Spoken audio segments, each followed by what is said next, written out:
ইন্টারপোলের হাতে গ্রেফতার হওয়া পুলিশের সাবেক আইজি বেনজির আহমেদকে ছেড়ে দিয়েছে দুবাই পুলিশ। সামাজিক যোগাযোগ মাধ্যমে ভেসে বেড়াচ্ছে এমন দাবি সম্বলিত অসংখ্য পোস্ট। ফলে আসল ঘটনা জানতে মুখিয়ে রয়েছেন অনেকেই। এমন পরিস্থিতিতে বেনজির আহমেদকে দুবাই পুলিশ ছেড়ে দিয়েছে কিনা বিষয়টি নিয়ে একটি স্ট্যাটাস দিয়েছেন কাতার ভিত্তিক সংবাদ মাধ্যম আল জাজিরার অনুসন্ধানী সাংবাদিক জুলকারনাইন সায়ের।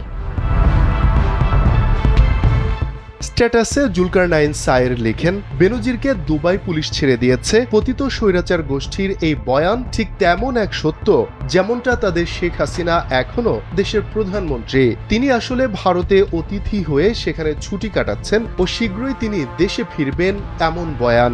জীবন অবাক না করলে কে করবে? 28% মিল্ক ফ্যাটের অবাক করার সাথে ফ্রেশ মিল্ক পাউডার। জীবন অবাক করুক প্রতিদিন। লাথি উষ্টা খেয়ে দেশ ছেড়ে পালালেও এদের মনে মনে সুখ খোঁজার খাসলতটা এখনো পাল্টালো না। তবে ডাক্তার জাহেদ সাহেব যে ভারতের মাটিতে ভারতীয়দের মুখে অদৃশ্য চপেটাঘাত করে বাপের বেটার পরিচয় দিল, সেসব দেখে পলাতক সংগঠনটির সমর্থকদের হিতাহিত জ্ঞান হারিয়ে ফেলা অস্বাভাবিক কিছু নয়। তাদের বরং নিজেদের প্রশ্ন করা উচিত, বেনজির তো ডাউন, দেশেও তাকে নিয়ে আসা হবে, নেক্সট নম্বরটা কার হতে পারে? এর আগে রোববার গণমাধ্যমে খবর আসে দুবাইয়ে গ্রেফতার হয়েছেন বেনজির আহমেদ। 12 মে ইন্টারপোলের হাতে গ্রেফতার হন তিনি।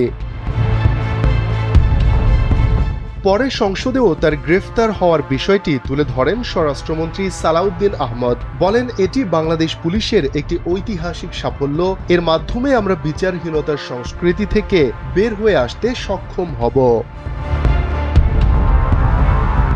মূলত দুর্নীতি দমন কমিশন দুদকের করা মামলায় ইন্টারপোলের সহযোগিতায় গ্রেফতার করা হয় এক সময়কার আলোচিত এই আইজিপিকে, যিনি দীর্ঘদিন ধরে ছিলেন আত্মগোপনে। আর অন্তর্বর্তী সরকারের সময়ই আত্মগোপনে থাকা বেনজিরের বিরুদ্ধে জারি হয়েছিল ইন্টারপোলের রেড নোটিশ। শফিকুল ইসলাম শান্ত, এনপিবি।